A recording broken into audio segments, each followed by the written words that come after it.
Bom dia, o nosso tema é sobre abordagem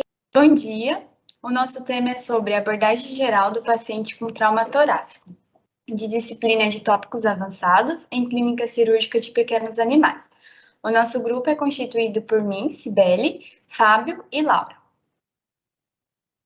O trauma torácico é 10% das lesões de trauma em pequenos animais, e as principais causas de trauma são por acidente automobilístico, briga entre animais, quedas ou por objetos penetrantes, como arma de fogo. Avaliação primária. Então, primeiro devemos classificar em qual estado se encontra o nosso paciente, se é em emergência, urgência ou não urgente. Segundo a Organização Mundial da Saúde, OMS, emergência é o surgimento de um problema de causa diversa, onde existe perigo de morte ou perda da função de um órgão. O sistema ABCDE tem como objetivo de realizar uma abordagem sistemática ao paciente, dividida em etapas, avaliando 3 sistemas fundamentais: respiratório, cardiovascular e neurológico, com o objetivo de estabilização do paciente e manutenção da homeostasia, chamada hora ouro. Então, o ABCDE. A. Vai avaliar a permeabilidade da via aérea e hemorragia arterial. Então, checar se essa via aérea está obstruída ou se está tendo fluxo de oxigênio. Se for o caso dela estar obstruída, então realizar manobras para desobstrução, como a intubação traqueal ou a traqueostomia, para permitir uma via de acesso ao ar. E também avaliar qual é a posição deste animal, principalmente a cabeça, o pescoço e o tórax. B, vai avaliar a eficácia da ventilação. Então, colocar esse paciente no oxigênio e ver se esse oxigênio está chegando até os tecidos. C, o estado cardiovascular de consciência. É neste momento que a gente vai colocar o paciente na fluidoterapia para repor a volemia, avaliar a frequência cardíaca, respiratória, as mucosas, o TPC e a temperatura retal e temperatura das extremidades. D. Controle da dor, com uso de fármacos para impedir o progresso do estado deste animal. E a E, que é o exame complementar, onde vai fazer exames laboratoriais e exames de imagem. Bom, exames radiográficos. A gente deve ter alguns cuidados técnicos antes de encaminhá-lo para o raio-x. Então, contenção delicada e cautelosa do paciente. Quando esse paciente vai para o exame radiográfico, principalmente em causas de trauma torácico, ele pode ter alguma dificuldade respiratória. Então, é muito importante estabilizar ele primeiro e depois encaminhá-lo para o raio-x. Então, quando ele tiver condições respiratórias, aí sim encaminhamos ele para o exame radiográfico. Também podemos optar por projeções que vai gerar menos desconforto respiratório, como a projeção dorso-ventral. Ele vai ficar com a barriguinha para baixo, em decúbito external, e também podemos fazer as projeções em feixe horizontal, que o animal vai se manter em gestação e só o feixe de raio-x que vai ser girado na forma horizontal. A tomografia, então, qual seria o papel dela no pós-trauma? Foi publicado um trabalho no ano de 2019 e ele fala, então, que a radiografia ela é menos sensível do que a tomografia para pegar as lesões que são secundárias ao trauma. Por mais que a tomografia ela seja, sim, mais sensível para pegar algumas dessas lesões, o que a gente tem que frisar a primeiro momento? Ela não é o meu exame de primeira escolha. A tomografia ela vai ser recomendada, então, quando a gente fizer o atendimento deste paciente, admitiu ele ali na nossa clínica, no hospital, fez o atendimento do ABC do trauma. Fez ali o exame de raio-x, fez o exame de ultrassom, e ainda assim está obscuro, esse paciente não respondeu muito bem, aí sim a gente vai ter que recomendar para o proprietário que o próximo passo seria a gente partir para uma tomografia, porque ela vai ser mais sensível para efusão pleural, pneumotórax, fraturas de costela, contusão pulmonar. Isso aí ela vai dar uma gama de diagnóstico para a gente bem mais sensível do que os outros exames de radiografia e de ultrassom. Aparelhos mais antigos, que tinham menos quantidade de canal, eles tinham como desvantagem dele ser um exame mais demorado. E por ele ser um exame mais demorado, a gente precisa que, para a tomografia, o paciente não tenha movimentação. Então, a gente precisava desse paciente por mais tempo sob sedação. Como esses aparelhos mais novos, de maior quantidade de canais, por exemplo, 16, 32 canais, esse tempo já cai, tipo, bem menos, porque aparelhos que tenham, então, uma maior quantidade de canais rodam o exame bem mais rápido. E isso teria a vantagem, então, de como é um paciente que a gente não pode colocar um nível de sedação muito profundo, a gente consegue fazer uma sedação superficial e o nosso exame vai rodar bem mais rápido, tendo, então, uma real aplicabilidade para esse paciente, então, porque a gente vai conseguir estabelecer alterações que não seriam diagnosticadas pelo exame de ultrassom de raio-x e com a vantagem da gente não prejudicar esse paciente, agravar as lesões que ele já tem. Já abordando a ultrassonografia aplicada ao paciente com trauma torácico, nós temos como maior destaque o método TFAST de se realizar o exame. O TFAST ele nada mais é, numa tradução livre, do que uma avaliação focada no tórax com ultrassonografia para o trauma, para o paciente traumatizado. E o TFAST, na verdade, junto com a FAST e o VetBlue, eles são uma marca, eles são uma marca registrada, criada por um médico veterinário. E apesar da palavra TFAST, a FAST, eles arremeterem esse trocadilho com rapidez, com exame rápido, essas modalidades de FAST, elas não são um exame ultrassonográfico rápido, não é como se fosse o AFAST, um exame ultrassonográfico abdominal realizado de maneira rapidamente. Ele é um exame, na verdade, ele é focado, é uma avaliação focada. E esses exames, eles foram registrados, foi criada essa marca pelo veterinário Dr. Gregory Liciandro, que iniciou com essa metodologia.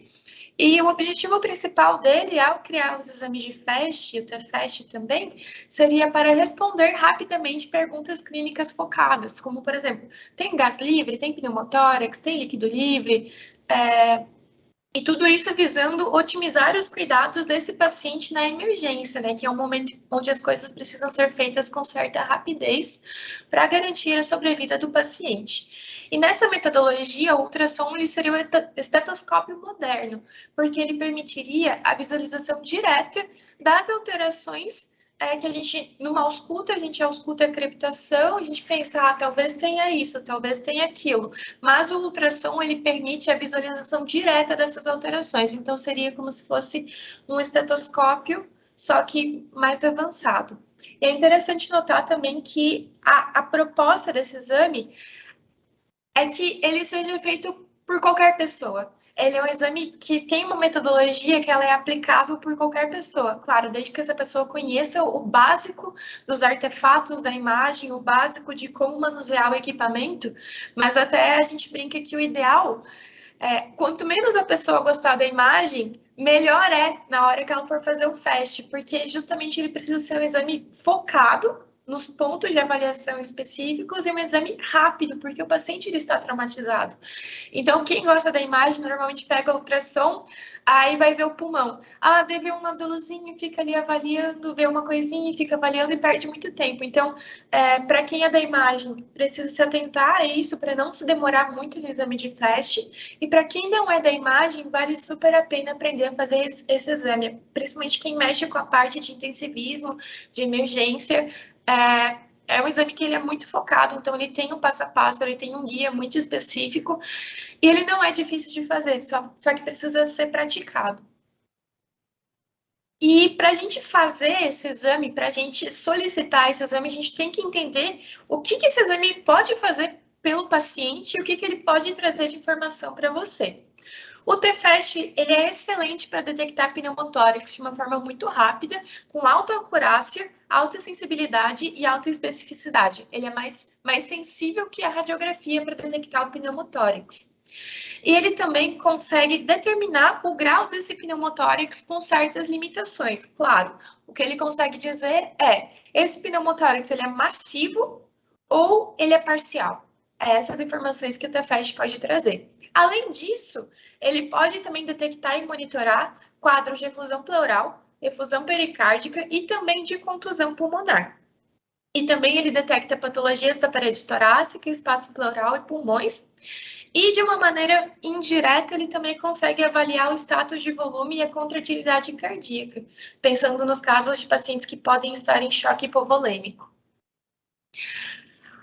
Não só a gente tem que saber o que o exame pode fazer, como também a gente tem que saber o que ele não pode fazer. O TFAST, ele não caracteriza o tipo de fluido, tanto o fluido pleural quanto o pericárdico. Para isso, a gente tem que coletar esse fluido e mandar ele para análise de líquidos. Tudo bem, às vezes na ultrassonografia a gente consegue dizer que o líquido está um pouco mais celular, um pouco menos celular, mas a gente não consegue bater o martelo e dizer é sangue, é linfa, sabe? Precisa ser feita a coleta e precisa ser mandada para o laboratório. O TFAST, ele também não substitui o exame radiográfico, no sentido de que o raio-x ele te fornece uma visão global de toda a região torácica do paciente. Ele te dá uma noção de como as coisas estão se relacionando ali dentro dessa cavidade torácica. Já a ultrassonografia, o TFAST, ele é um exame muito focado. A gente está avaliando um ponto específico dentro do tórax do paciente. Então, é muito difícil a gente ter essa imagem global através da ultrassonografia. Nesse ponto, a radiografia acaba sendo superior. E o TFAST, ele não diagnostica as causas extratorácicas de dispneia. Nem sempre o paciente vai estar dispneico por conta de uma alteração na cavidade torácica. Às vezes, quadros de hemobdômen e até anafilaxia podem gerar uma dispneia, que nesses casos o TFAST não vai ser capaz de detectar. Então, ele tem essas limitações. De uma maneira bem rápida, eu não vou ensinar vocês a fazer o exame aqui, porque realmente ele é muito complexo. A gente poderia fazer uma palestra só sobre isso.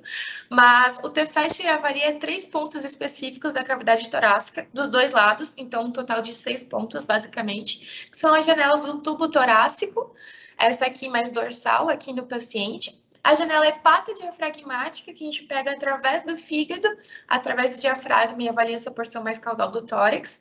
E também a janela do saco pericárdica, que ali é bem na região onde o cotovelinho do paciente dobra, bem onde está a silhueta cardíaca. E aí a gente vai avaliar e buscar se tem alguma alteração, uma patologia que pode estar associada nesse nosso paciente traumatizado. E é importante frisar que o TFAST ele não é um exame único, não é um exame que você faz uma vez e libera o paciente, e é isso. Mesmo para exames negativos, exames que não tenham dado nenhuma alteração no primeiro momento, o TFAST ele deve ser feito de uma maneira seriada. A gente sempre tem que reavaliar esse paciente, porque às vezes no primeiro momento ele chegou traumatizado, a gente fez o TFAST, não tem nada. Dali a meia hora, dali a 1 hora, pode ser que ele já tenha alguma alteração, que tenha acumulado algum fluido ou algum conteúdo gasoso na cavidade. Então, o ideal é que a gente reavalie esse paciente, depois do exame inicial, em no máximo a cada 4 horas. No máximo. Se ele estiver internado no hospital, o ideal é de 1 em 1 hora. Porque assim a gente consegue acompanhar esse paciente e verificar se surge alguma alteração no decorrer desse período.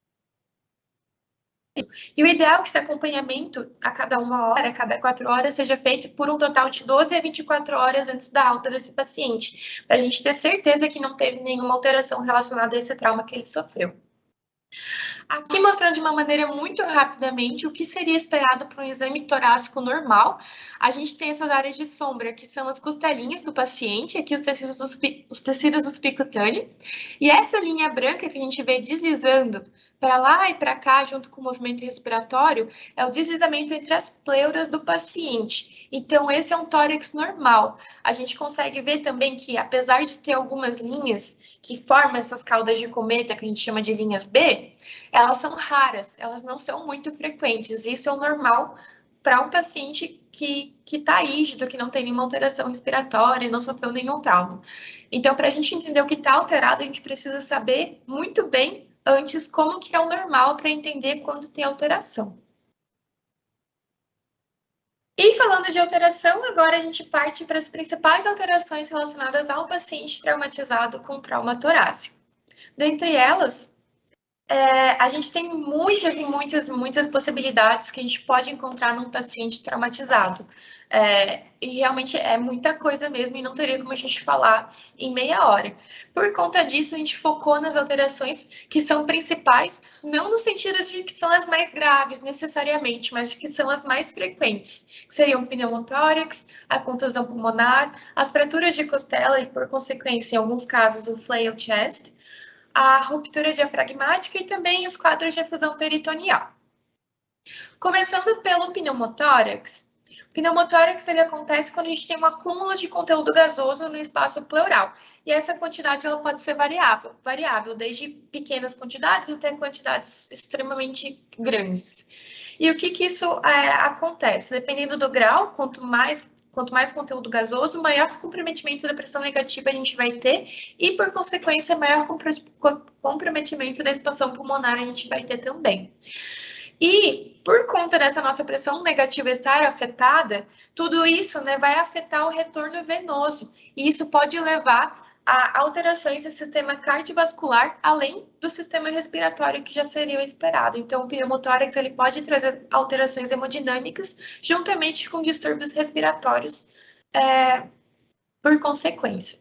E o pneumotórax ele pode acontecer de 3 maneiras diferentes, basicamente. Seria o pneumotórax fechado, pneumotórax aberto e uma variação que seria o pneumotórax de tensão.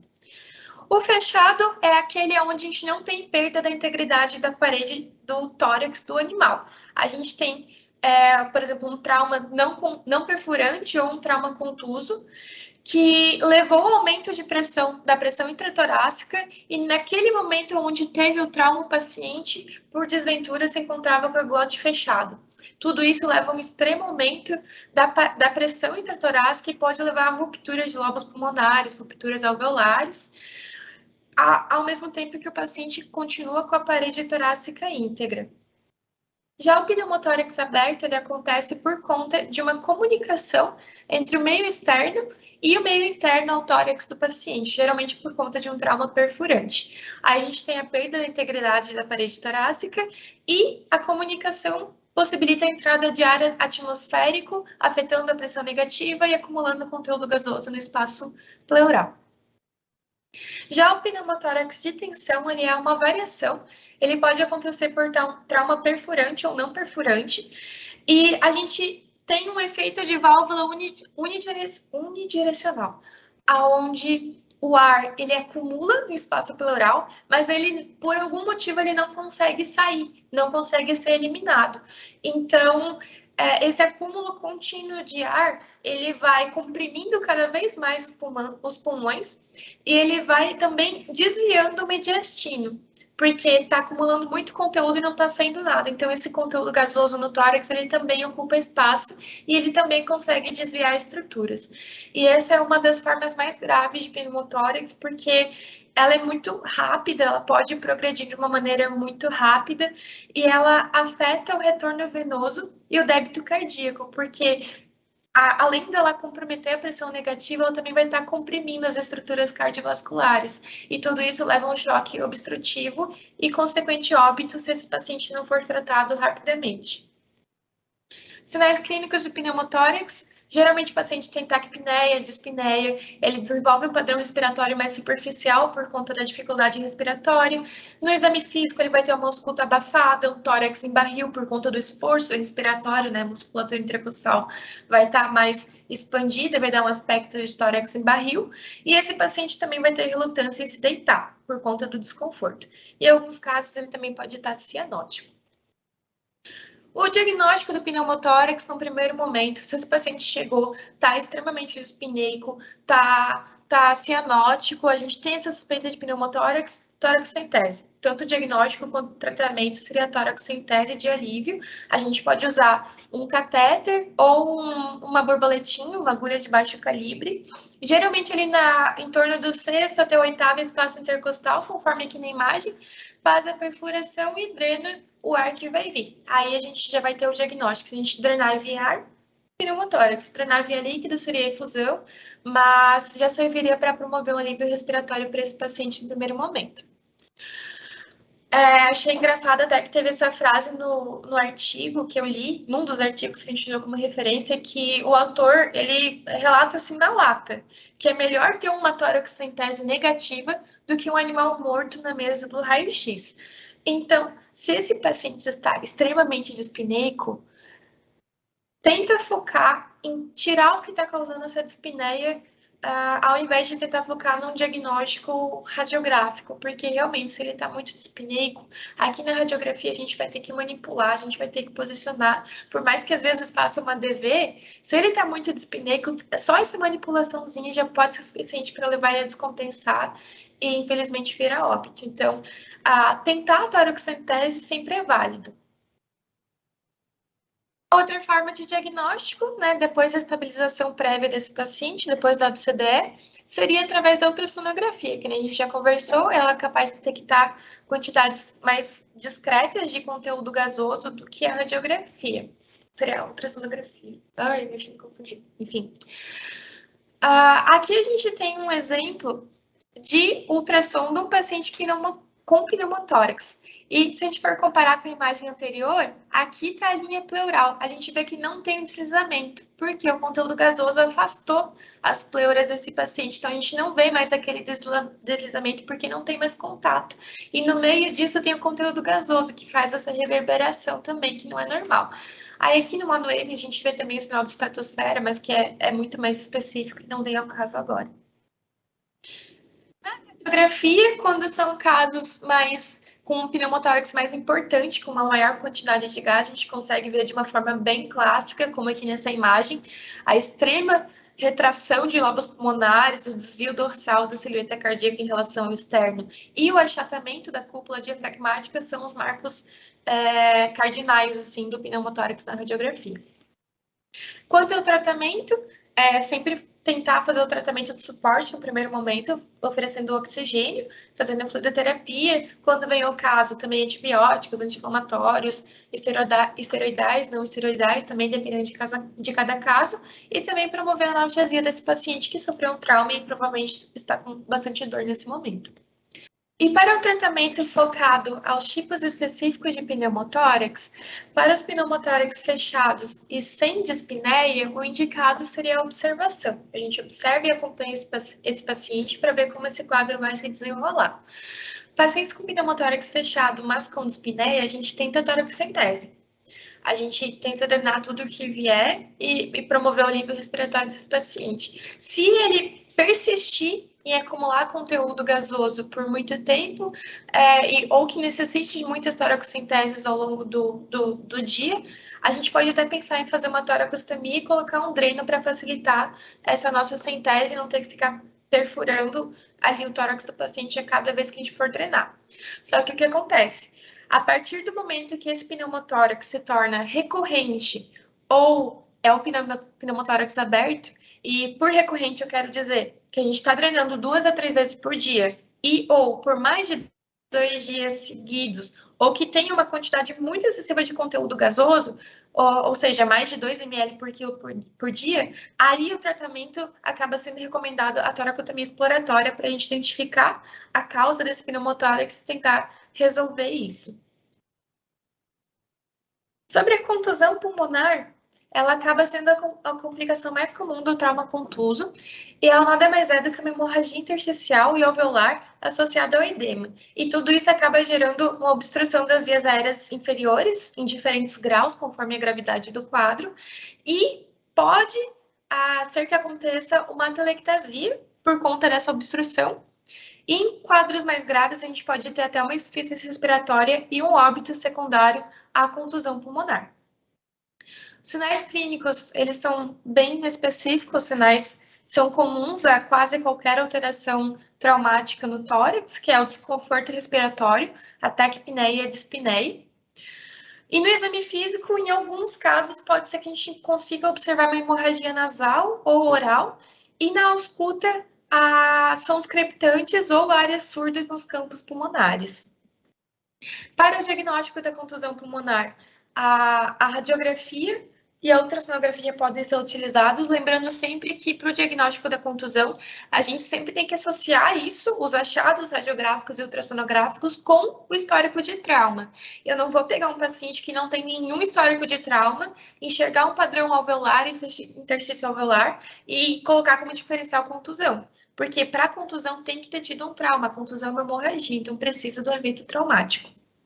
E esse artigo ele é bastante interessante, ele é um artigo da medicina humana, mas ele acaba sendo usado como referência também para a medicina veterinária, e ele traz que as alterações associadas à contusão pulmonar no paciente traumatizado, elas podem não ser visíveis na radiografia de tórax simples até cerca de 4 ou 6 horas depois do trauma. Então, às vezes, não adianta você pegar um paciente que foi recém-atropelado, colocar na mesa de raio-x, bater radiografia, ver que o pulmão está normal e dizer, ah, não, está normal, não tem contusão. Não. Ali, cerca de 4 ou 6 horas é quando esses achados vão começar a aparecer. E mesmo que eles estejam começando a aparecer, às vezes o grau que a gente pega em 4 ou 6 horas não reflete a atual situação desse pulmãozinho desse paciente, porque o raio-x precisa que se acumule uma certa quantidade de fluido, de líquido ali para se tornar visível. Então, às vezes a gente pega um paciente ali 4 ou 6 horas após o trauma e os sinais de contusão não estão tão ruins. Mas isso não quer dizer que a contusão não seja tão grave. É indicado que a gente acompanhe esse paciente, porque cerca de 24 a 48 horas após o trauma é quando a gente tem um pico da alteração radiográfica relacionada à contusão. Ou seja, é quando o meu pulmão vai estar mais branco. É quando eu vou ver melhor essa contusão. Então, a gente consegue ter uma perspectiva melhor do acometimento pulmonar somente 1 a 2 dias depois do trauma pela radiografia. E também esse artigo ele traz que, geralmente, a resolução da contusão pulmonar pela radiografia, ou seja, o pulmãozinho deixar de estar tão branco assim, vai se dar ali em torno do 7º dia após o trauma. Então, a gente tem uma curva, onde começam a aparecer os achados de 4 a 6 horas, com pico de 1 a 2 dias e resolução ali em torno de 7 dias. E aqui eu trouxe o caso da Pipoca, a paciente que acabou de passar aqui pelo hospital. Ela sofreu um evento traumático no dia 20 de abril, e foi logo pela manhã que ela sofreu esse trauma, e daí ela veio fazer a radiografia ainda pela manhã. Se eu não me engano, era mais ou menos umas 10 horas da manhã quando ela veio fazer o raio-x, e essas eram as imagens do pulmãozinho dela, né? Além do enfisema subcutâneo, a gente tem uma certa opacificação pulmonar associada à fratura de costela aqui no lado direito. Mas é muito interessante que esse paciente ele fez um acompanhamento um dia depois. E a gente consegue observar como esse pulmãozinho ele ficou muito mais radiopaco, ou seja, muito mais branco, que é justamente o que aquele artigo traz. E além disso, né, além da radiopacidade de pulmão, a gente tem algumas outras alterações associadas, mas que não vem ao foco da palestra agora. E esse paciente também realizou um outro acompanhamento radiográfico. 5 dias depois do trauma, a gente consegue ver como houve uma melhora da opacificação pulmonar aqui nos lobos direitos, mas nos lobos pulmonares esquerdos, onde provavelmente foi o foco da pancada, essa alteração ainda persiste nesse exame. Provavelmente vai levar ainda mais uns diazinhos até a resolução. E aqui, só para facilitar a comparação entre um exame e o outro, aqui no dia do trauma, 1 dia depois do trauma e 5 dias depois do trauma, como foi essa evolução radiográfica. Também a gente consegue avaliar a contusão pulmonar através da ultrassonografia, né, no TFAST ou VET-Blue, aonde a gente vai avaliar os campos pulmonares e buscar por sinais de pulmão molhado. Pulmão molhado, a gente vê várias caudas de cometa, que a gente chama de linhas B. No pulmão normal, é normal a gente ver 1 a 3 caudas de cometa por campo pulmonar que a gente está avaliando. O pulmão molhado, a gente vai ver várias linhas B, algumas vezes confluindo, algumas vezes pode fazer a imagem de pulmão branco, onde o pulmão inteiro tá com esse artefato. Então, essa seria a imagem que a gente esperaria ver num paciente com contusão pulmonar. O tratamento da contusão, ele consiste, no tratamento conservador. A gente pode fazer oxigenoterapia, analgesia para dor desse paciente, antibiótico terapia quando for necessário. O repouso ele é essencial, às vezes o paciente pode ter algumas fraturas de costela, como era um caso do Pipoca, e se ele se movimentar, pode ser que essas costelas acabem perfurando o pulmãozinho e agravando as lesões. É uma coisa até que eu esqueci de comentar anteriormente, mas normalmente a contusão pulmonar ela vai estar associada à fratura de costela. Não é sempre, mas normalmente, porque a gente teve um afundamento da caixa torácica e esse afundamento comprimiu os pulmões e gerou a lesão hemorrágica. Então, sempre que a gente vê uma fratura de costela, é interessante que a gente avalie muito bem esse parênquima pulmonar adjacente a ela para ver se não tem a contusão ali associada. Que nem eu falei, levando em consideração aquele artigo e também a literatura, normalmente a resolução do quadro de contusão pulmonar ela se dá em 7 dias, ali em torno de 7 dias. Porém, tem casos onde essa lesão ela é muito grave e a gente precisa acompanhar esse paciente, pois ele pode talvez precisar de uma toracotomia para a remoção das porções afetadas por conta dessa hemorragia, dessa contusão pulmonar. E também a gente tem a ruptura diafragmática. A ruptura ela é nada mais é do que a perda da integridade diafragmática e com consequente deslocamento cranial das estruturas e órgãos abdominais em direção ao tórax. Em alguns casos, pode ser que tenha efusão pleural associada. E o trauma automobilístico é a principal causa de ruptura diafragmática nos pequenos animais. Sinais clínicos são aqueles associados ao sistema respiratório, conforme a gente já conversou, dispneia, taquipneia, às vezes pode ter taquicardia também, e intolerância ao exercício por conta da dificuldade respiratória. Lembrando que nisso eu estou falando do trauma agudo, tem os casos de rupturas que são uma evolução mais crônica, e às vezes o paciente ele pode não ter esses sinais, mas aqui falando do trauma agudo, que é o foco da palestra. No exame físico, as principais alterações detectadas são a ausculta abafada, e o esforço respiratório do paciente.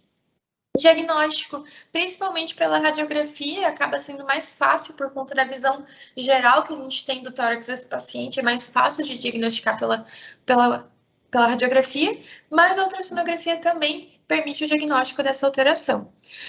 Aqui, usando como exemplo o caso do Zezinho, que foi um felino atropelado, ele veio para atendimento no dia 1 de abril, e a gente consegue ver que a gente não consegue mais acompanhar a silhueta diafragmática a partir de certo ponto.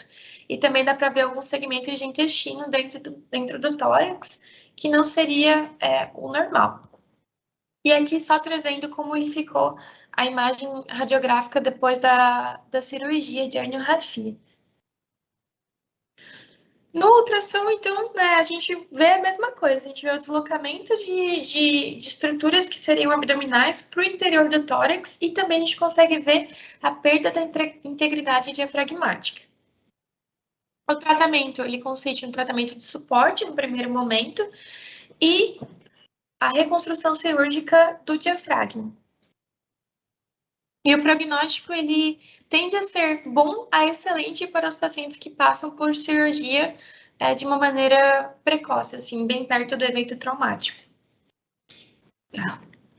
Efusão pleural. Então, a efusão pleural é quando temos líquido no espaço pleural. Para ser visível em radiografias de tórax, precisa ser de 50 a 100 ml. Pensando em causa traumática, a gente pode ter 2 tipos de efusão pleural. O quilotórax, que é a presença de efusão de quilo por uma ruptura ou contusão ali do ducto torácico, ou podemos ter hemotórax, que seria ou por ruptura de um lobo pulmonar ou ruptura de algum vaso, que vai gerar uma hemorragia e a presença do hemotórax. A principal manifestação clínica é a dispneia, né, dificuldade respiratória. Dependendo desse grau da dificuldade, o animal ele pode adotar a posição ortopneica e também podemos observar mucosas cianóticas e desidratação. Como diagnóstico, o exame clínico, então a gente vai observar esse animal com uma dispneia, a auscultação abafada, ou até a posição ortopneica. Exames complementares. Então, depois de estabilizar esse paciente, a gente pode encaminhar ele para exames complementares, como a toracocentese, que vai ser a coleta desse líquido para a análise laboratorial, o raio-x, onde vai confirmar a presença desse líquido, a ultrassonografia torácica ou a tomografia computadorizada. O tratamento conservador, então vai ser a oxigenoterapia, a toracocentese de alívio e o repouso. A toracocentese de alívio, quando tem muita formação de líquido ali no espaço pleural, pode ser colocado um dreno, né? Um dreno torácico para poder coletar esse líquido durante os dias. E o tratamento cirúrgico vai ser indicado quando o tratamento conservador não for eficaz. Então, vai ser indicado fazer a toracotomia exploratória para ver o que está causando essa formação de líquido ali no espaço pleural. E a transfusão sanguínea em casos de que precisa repor essa volemia, né, esse sangue. Aqui a gente tem na primeira imagem um gatinho, né, passando pelo procedimento de toracocentese, onde observamos a presença de hemotórax. E na segunda imagem é uma radiografia de tórax, onde a gente vê a retração desses lobos pulmonares, uma opacificação aqui do tórax, onde a gente não consegue individualizar bem o coração, o pulmão e até o diafragma. Fratura de costela. Flail chest. Então, é quando a gente tem fratura de 2 ou mais costelas consecutivas. Essa fratura ela vai levar a uma descontinuidade da parede torácica, levando à criação de um segmento flutuante. E vai gerar o movimento paradoxal ou a respiração paradoxal. Manifestações clínicas. Então, taquipneia é a principal manifestação clínica e a gente também pode observar essa respiração paradoxal. O diagnóstico, então, vai ser o exame clínico e o exame complementar, que seria o raio-x, onde a gente vai observar múltiplas fraturas de costela. Tratamento conservador. Então, a gente pode fazer oxigenoterapia, analgesia e repouso. É muito importante fazer o repouso destes animais, ainda mais quando tem fratura de costela, para poder impedir que essas costelas perfurem algum lobo pulmonar.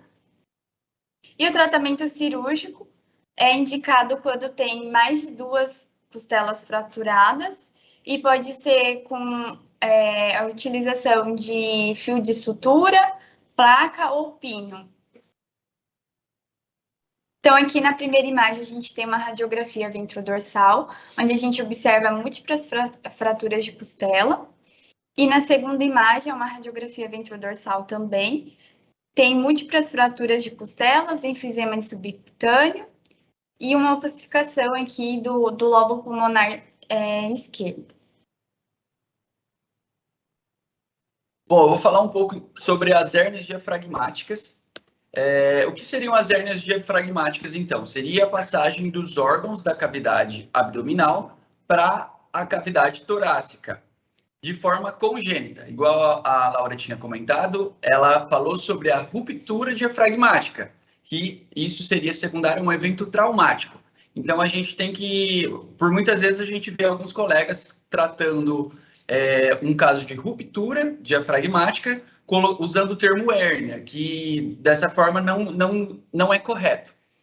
As hérnias diafragmáticas, então, a gente pode dividir ela em 2 tipos, que seria a hérnia pleuroperitoneal, que seria uma hérnia verdadeira, A gente tem um desenho esquemático aqui, então, mostrando que neste desenho está mostrando alguns segmentos do intestino, só que não é apenas o intestino, pode ter fígado, baço, e outros órgãos também podem passar para a cavidade torácica. Então, a pleuroperitoneal seria a passagem para a cavidade torácica e a hérnia peritônio-pericárdica seria a passagem dos órgãos da cavidade abdominal para dentro do saco pericárdico. A gente consegue delimitar bem nesse desenho esquemático aqui, delimitando. Geralmente, elas são um achado, acaba sendo que o animal pode vir para fazer um exame de rotina, um exame pré-anestésico, para uma cirurgia de outra causa, e a gente acaba achando ela. Porém, pode ter casos de um histórico até de cronicidade ou então até agudo. Esses sinais clínicos que vão aparecer nas hérnias, geralmente ele está envolvido com o trato respiratório ou então até o trato gastrointestinal. Bom, a hérnia pleuroperitoneal, então, ela seria o tipo mais raro desses tipos de hérnias diafragmáticas. Ela seria, então, desenvolvida por uma falha da membrana pleuroperitoneal em fechar o canal pleuroperitoneal. E acredita-se que ela esteja ligada a um gene recessivo. Então, teria aí uma certa hereditariedade para passar essa condição de hérnia pleuroperitoneal. Esse trabalho publicado no ano de 2018, eles avaliaram, então, a hérnia pleuroperitoneal em 5 cães da raça Cavalier King. O que eles avaliaram?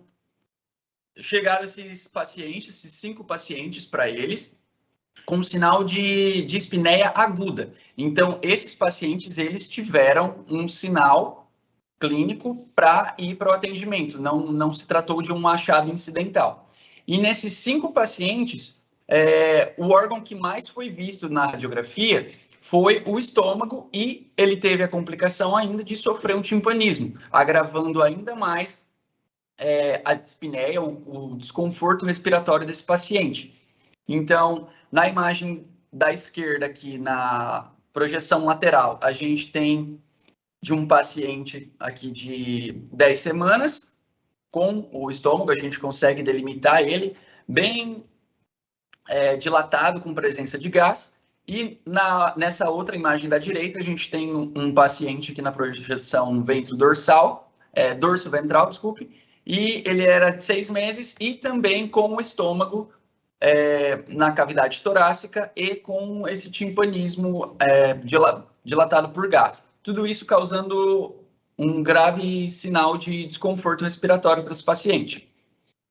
Então, o que aconteceu, o que desenrolou com esses 5 pacientes? Esse trabalho mostrou, então, que um desses pacientes foi eutanasiado, a causa falou por questões financeiras, e depois ele foi submetido à necrópsia, onde foi constatado, então, que os órgãos que tinham herniado foi o estômago, o baço e o omento. Os demais pacientes foram feitos os exames com posterior correção cirúrgica. Todos passaram por cirurgia, os órgãos foram recolocados na cavidade que deveria estar, na abdominal, e eles foram acompanhados por mais de 18 meses após a cirurgia. E todos sobreviveram e a vida seguia normalmente. Então, em todos os pacientes, o órgão que mais passou foi o estômago. E aí foi encontrado também baço, omento. Já esse outro caso aqui, ele tratou então de uma paciente felina, SRD, 1 ano, e o histórico dela era a ingestão de plástico. Daí, após essa ingestão de plástico, ela veio apresentando, então, vômitos e dificuldade em defecar. Não tinha histórico de trauma, e também foi comentado que, antes desse histórico de ingestão de plástico, ela não tinha clínica alguma, a vida dela seguia perfeitamente, tanto na parte respiratória, quanto também na parte digestória. Então, a gente pode ver aqui nessa imagem lateral que a gente vê essa sobreposição aqui da silhueta cardíaca. A gente não consegue definir ela muito bem aqui. A gente não vê os órgãos que era para a gente estar vendo nessa topografia aqui, era para estar vendo mais alças intestinais aqui, a gente não está tendo isso. O que a gente consegue ver aqui é uma parte do estômago, os rins, a bexiga e um espaço aqui no limbo que deveria ter órgãos abdominais aqui.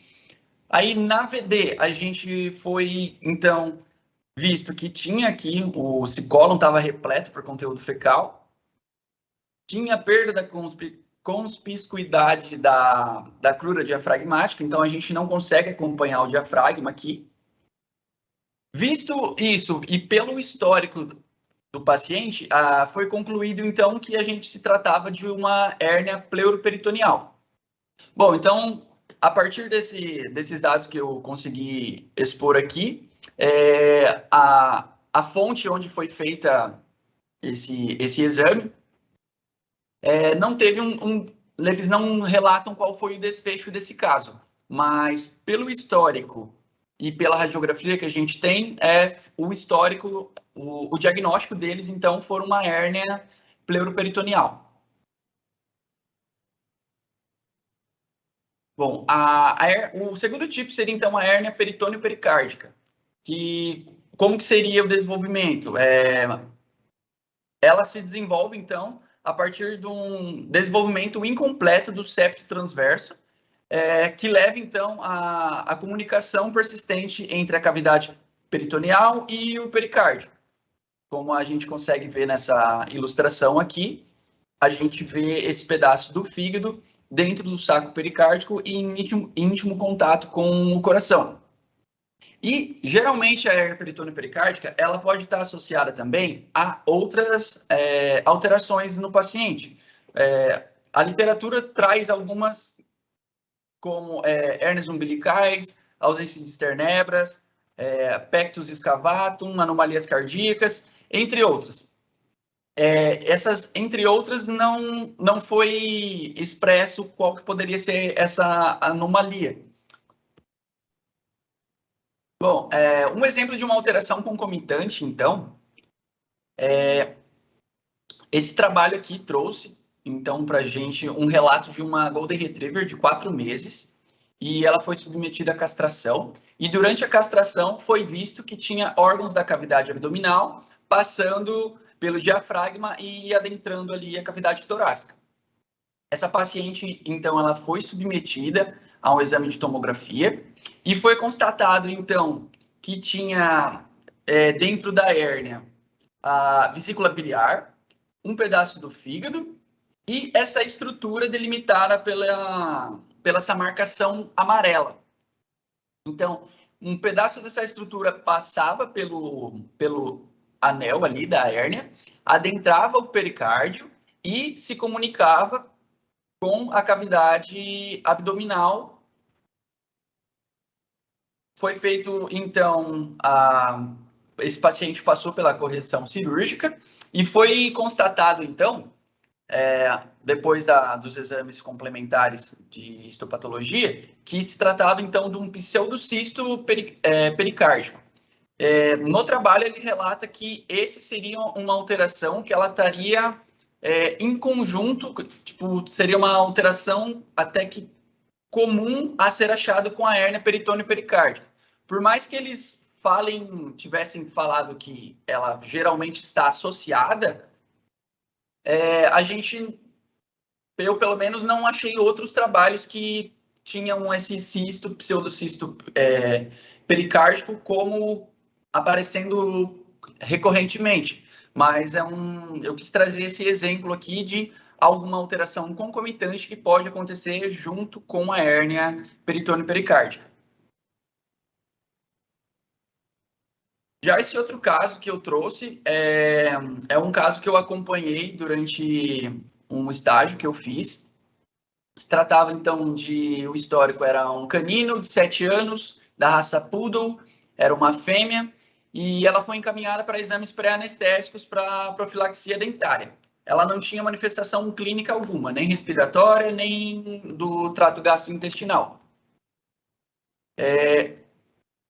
O que a imagem mostra para a gente, então? É um aumento globoso da silhueta cardíaca, um deslocamento dorsal da traqueia, e a gente consegue olhar aqui na VD que tem algumas estruturas que são preenchidas por gás nela. Foi feito ultrassom também desse paciente.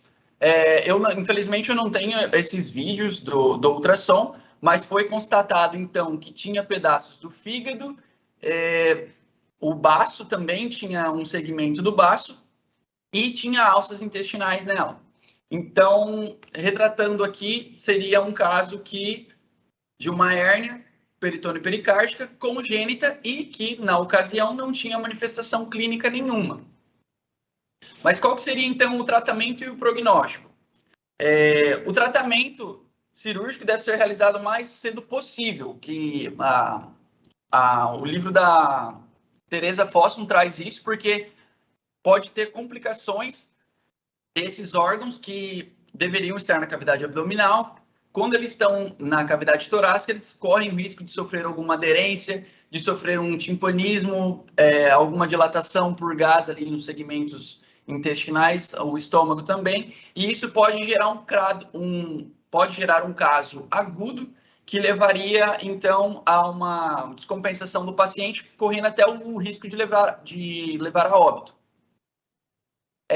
A técnica cirúrgica que vai ser usada para essas correções, ela é muito variada. Por quê? Porque depende muito do que a gente vai encontrar nessa hérnia. Quais órgãos que passaram para a cavidade torácica, se é uma hérnia pleuroperitoneal, se é uma hérnia peritônio-pericárdica. Por exemplo, o trabalho que eu trouxe aqui, com alteração concomitante, ele descreve também qual que foi a técnica cirúrgica utilizada, porque tinha ali, passou um pedaço do fígado, o trabalho relatou também que eles tiveram que fazer uma lobectomia parcial ali de alguns lobos, porque eles estavam comprometidos, e também teve que fazer uma colecistopexia, porque a vesícula biliar tinha passado para a hérnia também. Então, vai depender bastante do que a gente vai encontrar na hérnia para a gente traçar qual que seria a técnica cirúrgica ideal.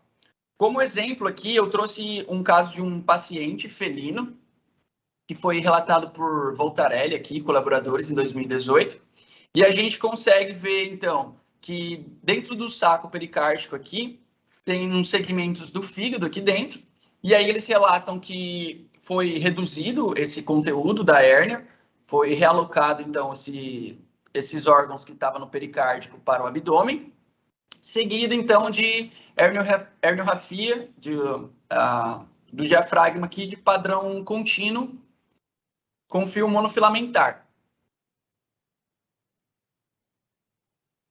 E essa seria, então, nossas referências.